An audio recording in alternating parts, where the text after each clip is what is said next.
అందువల్ల నువ్వు ప్రార్థన చేయటం ప్రారంభించు, వాక్యం చదవటం ప్రారంభించు అని చెప్పాను. పిల్లరా, దేవుని వాక్యం ఏముంది? మీరు దేవుని వ్యవసాయమును దేవుని గృహమునై ఉన్నారు. అంటే మనము దేవుని గృహము అన్న సంగతి మనం అర్థం చేసుకోవాలి. ఈ దారినే పోయే వాళ్ళందరూ ఈ స్థలాన్ని చూడగానే ఏమనుకుంటారు? ఇదిగో ఇది దేవుని మందిరము అని అనుకుంటారు కదా. ఎవరైనా లోపలికి వచ్చినా రాకపోయినా దారినే వెళ్ళేవాళ్ళు చూసి ఇది దేవుని మందిరము అనుకుంటారు కదా.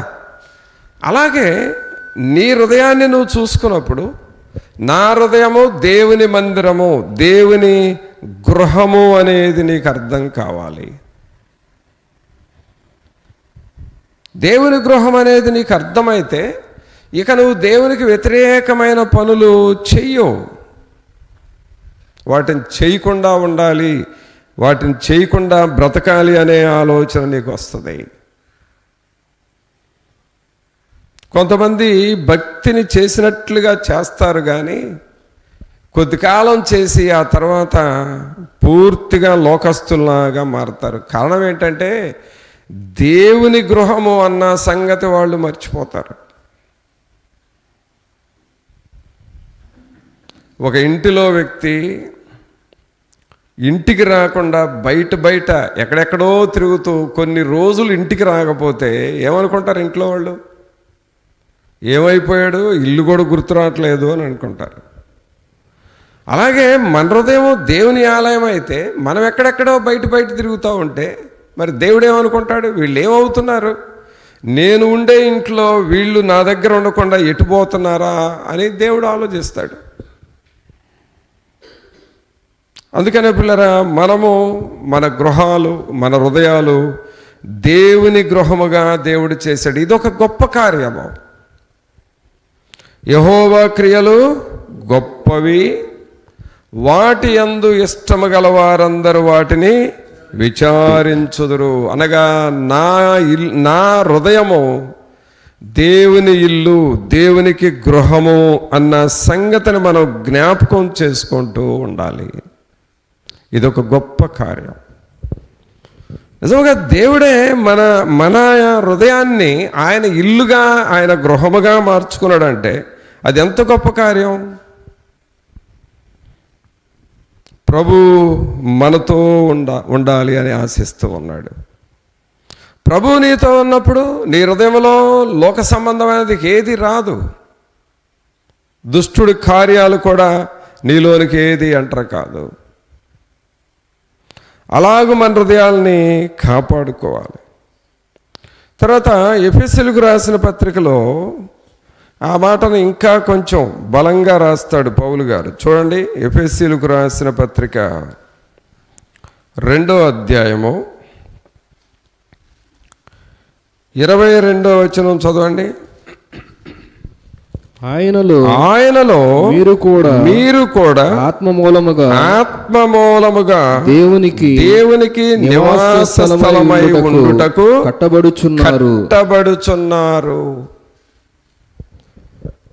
అంటే గృహము అనేది పిల్లరా అంచెలంచెలుగా కట్టబడుతూ ఉంటుంది.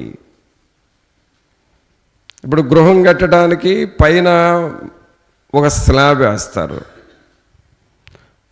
కొంతకాలానికి ఇంకొక అంతస్తు పెంచుతారు, ఇంకొక అంతస్తు, ఇలాగూ అంతస్తులుగా పెంచుకుంటూ ఇల్లు ఎట్ట కడతా ఉన్నారు. దేవుని గృహము అంటే దేవుడికి నీవు హృదయాన్ని ఇచ్చి దేవుడు నీ హృదయంలో నివసించేటట్లుగా చేస్తే నీ జీవితాన్ని, నీ నివాస స్థలము కట్టబడుతూ ఉంటుంది. అలా నీ జీవితాన్ని కడుతూ ఉంటాడు.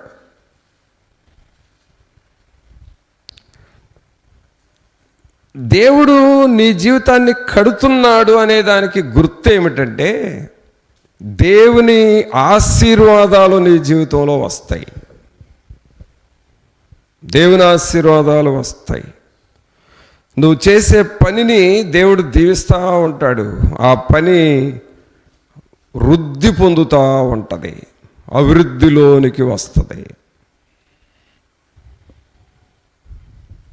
విలియం కాల్గేట్ అనే ఒక యవనస్తుడు ఒక సామాన్యమైన జీవితం జీవిస్తూ ఉండేవాడు. ఆయన బ్రతకటానికి ఏం చేయాలా అని ఆలోచన చేస్తే ఆయనకి ఇంకేమి పెట్టుబడి పెడతానికి కూడా ఏమీ లేదు. అందువల్ల ఏదో తనకున్న కొంచెం డబ్బుల్ని పెట్టుబడిగా పెట్టి పళ్ళ పొడి తయారు చేశాడంట. ఏం పొడి అండి అది? పళ్ళ పొడి. మీకు తెలుసు కదా, మొదట్లో ఆ పళ్ళ పొడి ఉండేది, వాటిల్లో ఒకటి ఎర్ర పళ్ళ పొడి ఉండేది. అందరూ ఆ ఎర్ర పళ్ళ పొడితో కడిగేవాళ్ళు. దానికంటే ముందు దేంతో? అది బూడిదతో కడిగారు. ఫస్ట్ బూడిదతో కడిగేవాళ్ళు, తర్వాత ఎర్ర పళ్ళ పొడి, ఆ తర్వాత కొంచెం తెల్ల పళ్ళ పొడి వచ్చింది, ఆ తర్వాత ఈ పేస్ట్లు బ్రష్లు కదా. ఈ యవనస్తుడు మొట్టమొదట పళ్ళ పొడి ప్యాకెట్లు తయారు చేసి సైకిల్ మీద అమ్ముతూ ఉండేవాడంట, అమ్ముకునేవాడు. ఆయన దేవునికి ఏమైనా ప్రార్థన చేశాడంటే, ప్రభువా నేను చేస్తున్న పనిని దీవించు నాయనా, ఈ పనిని ఆశీర్వదించు, నేను నీకోసం నమ్మకంగా ఉంటాను అని చెప్పాడు. కాబట్టి వారమంతా ఈ పళ్ళపొడి ప్యాకెట్లు అమ్ముతూ ఉన్నాడు. ఆ వచ్చిన ద్రవ్యములో కరెక్ట్గా దేవునికి ఇస్తా ఉన్నాడు. తర్వాత మిగిలింది తను వాడుకుంటూ వ్యాపారం చేస్తూ ఉన్నాడు. దేవుడు ఆయన్ని దీవించటం ప్రారంభించాడు. ఆ తర్వాత దేవుడు ఆ పళ్ళపొడి దగ్గర నుండి పేస్టులు తయారు చేసే దగ్గరికి పెంచాడు ఆయన్ని. టూత్ పేస్టులు తయారు చేయటం, ఆ పేస్టులు కూడా బాగా సేల్స్ అయ్యి ఒక రాష్ట్రంలో నుండి వేరే రాష్ట్రాలకి, ఒక దేశంలో నుండి వేరే దేశాలకి మొత్తం వ్యాపించిపోయింది. ఆయన చివరికి ఆయన పనిని దేవుడు ఎంత దీవించాడంటే, దేవుడు దీవించే కొలదే దేవుని ఎడల కృతజ్ఞతగా ఉంటూ ఉన్నాడు. దేవుని పని నమ్మకంగా చేస్తున్నాడు. దేవుడు దీవిస్తే ఇదంతా మీరిచ్చిందే కదా అని కృతజ్ఞతగా ఉంటున్నాడు. ఆ ఆదాయం అంతటలో దేవుని సొమ్మును దేవునికి ఇచ్చేస్తున్నాడు, మిగిలింది దేవునికి తనకు వ్యాపారానికి వాడుతున్నాడు. అలాగూ దేవుడు దీవించి దీవించి చివరకు ప్రపంచంలో ఎన్ని దేశాలుంటే అన్ని దేశాలకు ఈయన ఫ్యాక్టరీ వెళ్ళేటట్టుగా దేవుడు చేశాడు. ఈ పేస్ట్లు ఉన్నాయి చూడండి, రకరకాల పేస్ట్లు, కానీ ఫస్ట్ పేస్ట్ ఏంటంటే కాల్గేట్ పేస్ట్. ఆయన పేరు విలియం కాల్గేట్, అందుకని ఆ పేరు మీద, ఆయన పేరు మీద కాల్గేట్ టూత్ పేస్ట్ అని వచ్చింది. ప్రపంచంలో అన్ని దేశాలకు వెళ్ళిపోయింది. కారణం ఏంటంటే బాగుగా కట్టబడుతూ వచ్చాడు ఆయన జీవితం. బాగుగా దేవుడు ఆయన జీవితాన్ని కడుతూ వచ్చాడు. ఆయన కుటుంబాన్ని కట్టాడు, ఆయన పనిని కట్టాడు, ఆయన ఫ్యాక్టరీల్ని దేవుడు దీవించాడు. ఎప్పుడు మన హృదయము దేవుని గృహము అనేది గుర్తుపెట్టుకున్నాడు. మనము దేవుని గృహమై ఉన్నాము. ప్రియరా, నీ జీవితంలో ఎప్పుడు ఇది గుర్తుండాలి. నువ్వే పని చేస్తున్నా నేను దేవుని గృహము అన్న సంగతి నువ్వు జ్ఞాపకం చేసుకోవాలి. అది మర్చిపోయావనంటే నువ్వు బాగుగా కట్టబడవలసిన వ్యక్తివి కొన్ని సమయాల్లో పాడైపోతూ ఉంటుంది పరిస్థితి. అందుకని ఇక్కడ అపోస్తలుడైన పౌలు గారు ఎఫెసీ సంఘంలో ఏం రాస్తా ఉన్నాడు? ఆయనలో మీరు కూడా ఆత్మ మూలముగా దేవునికి నివాస స్థలమై ఉండుటకు కట్టబడుచున్నారు. దేవునికి నివాస స్థలమై ఉండుటకు కట్టబడుచున్నారు. అనగా మన జీవితాన్ని ఎలా కట్టుకోవాలో మనకు తెలియదు పిల్లరా. మన జీవితాన్ని ఎలా కట్టుకోవాలో, ఎలా డెవలప్ చేసుకోవాలో తెలియదు. ఒకవేళ మనం ఇలా చేద్దామని ప్రయత్నం చేసినా సక్సెస్ అవుతామో లేదో కూడా మనకి తెలియదు. ఈ పని చేద్దాం, ఈ పని ద్వారా నేను ఆశీర్వదించబడతాను, డెవలప్ అవుతాను అని నువ్వు అనుకోవచ్చు. కానీ నువ్వు డెవలప్ అవుతావో కాదో, అది దేవుని చిత్తమో కాదో నీకు తెలీదు. అందుకనే నీవు చేసే ప్రతి పనిని దేవునికి అప్పగించాలి. అది ఏ పనైనా సరే. ప్రభా, ఇది నీ చిత్తమేనా, ఇది నీ ఇష్టమేనా, నన్ను నడిపించండి, నా జీవితాన్ని కట్టండి అని నువ్వు అడుగుతూ ఉండాలి, దేవుణ్ణి అడుగుతూ ఉండాలి. అప్పుడు ప్రభువు నీ జీవితాన్ని కట్టడం ప్రారంభిస్తాడు. చూడండి, యెహోషువ గ్రంథంలో యెహోషువ జీవితాన్ని దేవుడు ఏం చేశాడో చూద్దాం. యెహోషువ గ్రంథము 1వ అధ్యాయం తీయండి.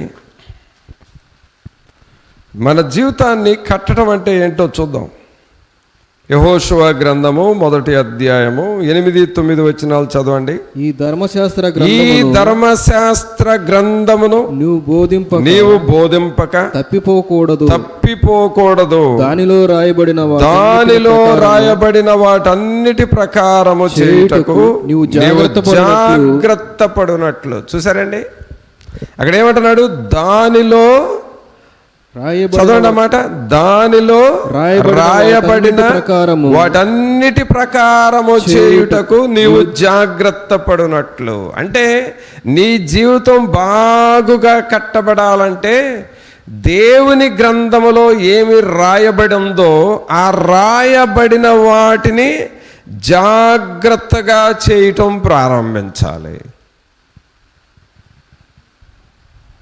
తర్వాత ఏమంటాడు? నీవు జాగ్రత్త పడినట్లు దివారాత్రము దాన్ని ధ్యానించిన ఎడల నీ మార్గమును వర్ధిల్ల చేసుకొని చక్కగా ప్రవర్తించదవు. చక్కగా దేవుడు నిన్ను కడుతూ ఉంటాడు. దేవుడు చేసే గొప్ప కార్యం ప్రియులారా ఇది. దేవుడు చేసే గొప్ప కార్యం ఏంటంటే ఈ గ్రంథములో రాయబడి ఉన్న వాటన్నిటి ప్రకారము చేయటానికి నువ్వు ప్రారంభించాలి. నువ్వు చెయ్యాలి. విని వదిలేయకూడదు, విని వాటి ప్రకారం చెయ్యాలి. విని మర్చిపోకూడదు, విని వాటిని మరలా ధ్యానం చేస్తూ ఉండాలి.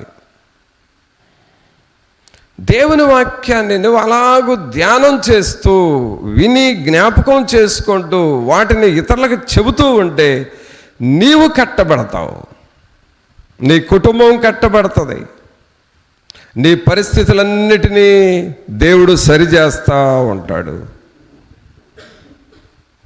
అందుకని ఇక్కడ ఏమంటున్నాడు? ఈ ధర్మశాస్త్ర గ్రంథమును నీవు బోధింపక తప్పిపోకూడదు. దానిలో రాయబడిన వాటన్నిటి ప్రకారము చేయుటకు నీవు జాగ్రత్త పడునట్లు దివారాత్రము దాన్ని ధ్యానించిన ఎడల నీ మార్గమును వర్ధిల్ల చేసుకొని చక్కగా ప్రవర్తించదవు. ఆమేన్.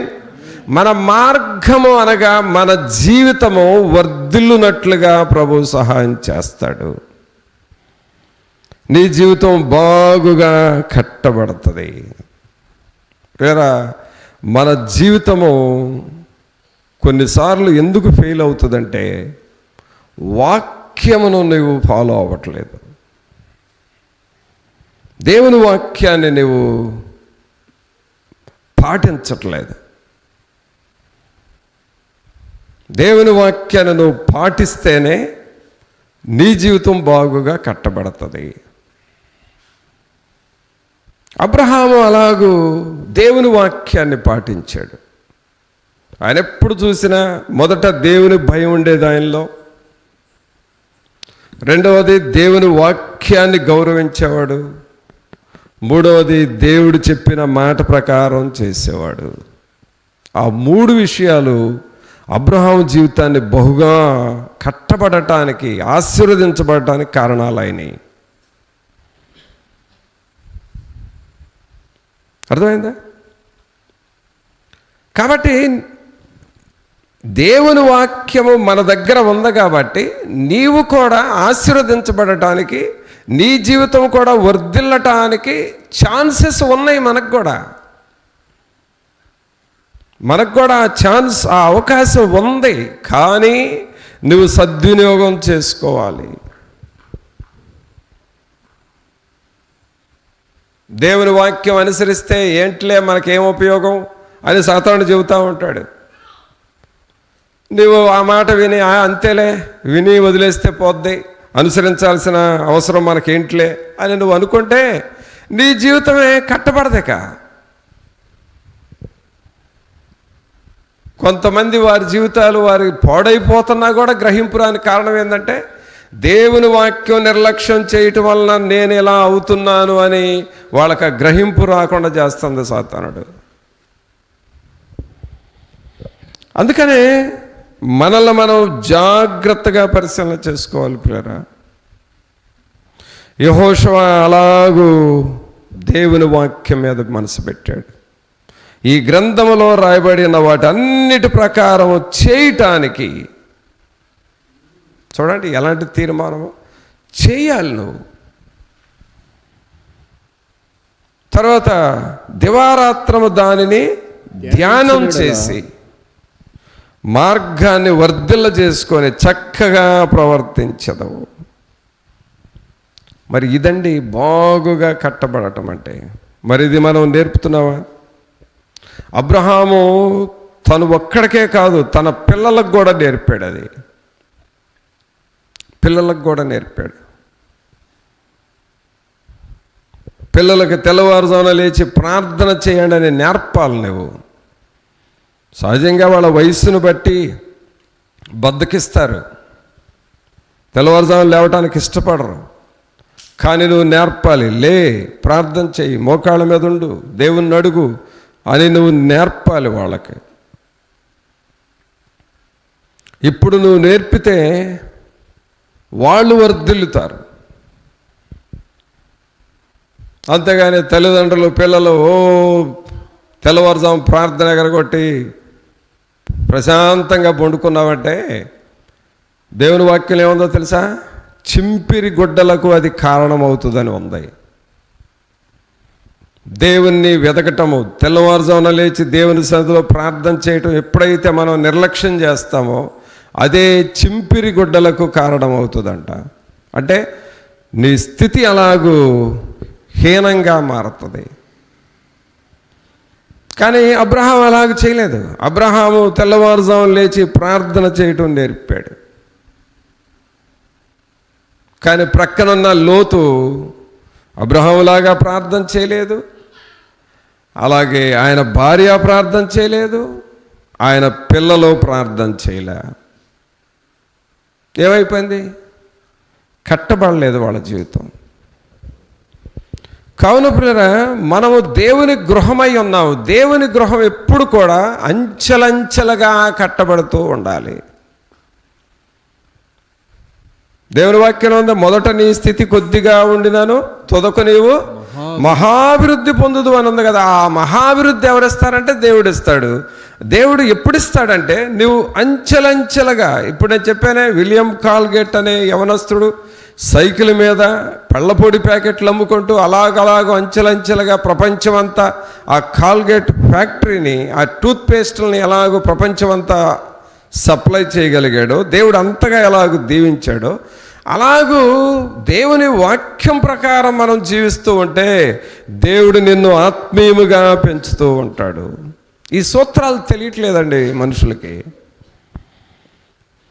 ఏ కాడకి దేవుని దగ్గరకు వచ్చి కూడా ఏదో వాళ్ళ మాట ఏదో సాగాలి, వాళ్ళు చెప్పింది వినాలి, లేకపోతే మనకు తెలిసింది మనకి గొప్పలే, ఇంకా ఏంట్లే మనం వినేది నేర్చుకునేది అనే ఒక చవకబారిన మనస్సులోకి మనుషులు వెళుతున్నందువలన వాళ్ళ ఆత్మీయ స్థితి పాడైపోతూ ఉన్నది.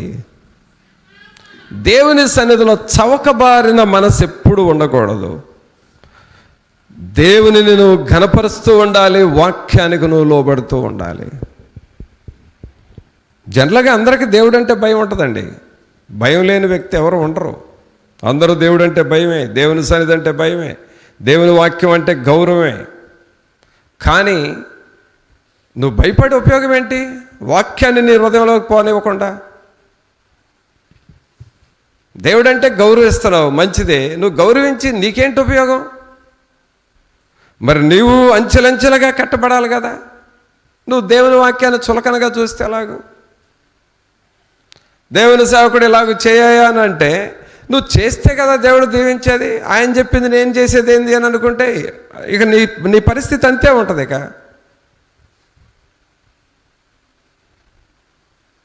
కావున ప్రియులారా, అబ్రహాము దేవుని మాట విన్నాడు, దేవుని భయం కలిగి ఉన్నాడు, దేవునికి లోబడి జీవించాడు. ఆ 3 కారణాలతో అబ్రహాం జీవితం కట్టబడింది. యెహోషువ జీవితం ఎలా కట్టబడింది అని అంటే, వాక్యాన్ని చదివాడు, వాక్యములో రాయబడిన వాటన్నిటి ప్రకారము చేశాడు. అందువలన ఆయన జీవితం కట్టబడింది. వీళ్ళని సామాన్యమైన మనుషుల్ని దేవుడు ఎలా చేశాడంటే గొప్పవారిగా చేశారు. అందుకనే వాక్యంలో చదువు, యెహోవా క్రియలు గొప్పవి, వాటి యందు ఇష్టము గలవారందరూ వాటిని విచారించదరు. ఇంకా పౌలు గారు కూడా దేవుడు మనల్ని ఎలా మారుస్తాడని చెబుతున్నాడో చూద్దాం. పౌలు గారు కాదు, పేతురు గారు. పేతురు గారు ఏం రాశాడో చూడండి. మొదటి పేతురు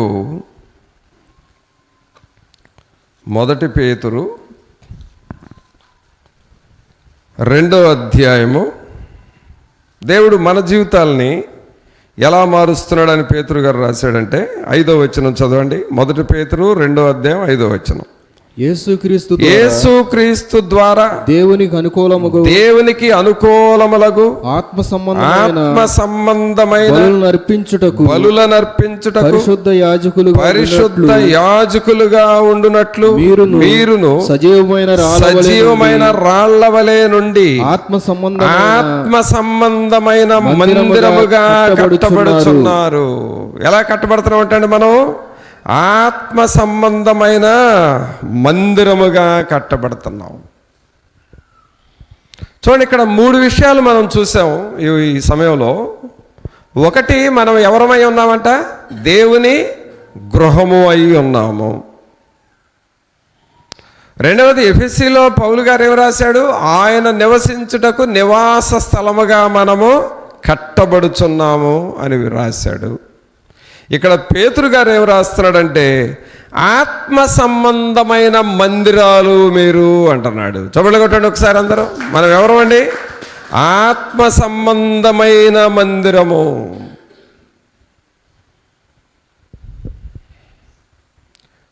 నది అని చెబితే నదిలో ఏముంటుందో చెప్పండి. నది అని పేరు చెప్పాం, నదిలో ఏముంటుందో చెప్పండి. ఏముంటుంది? నీళ్ళు ఉంటాయి. ఇసుక ఉండదుగా. నది అంటే నీళ్ళు. ఆ నీళ్లు లేకపోతే ఏం బయటపడుతుంది?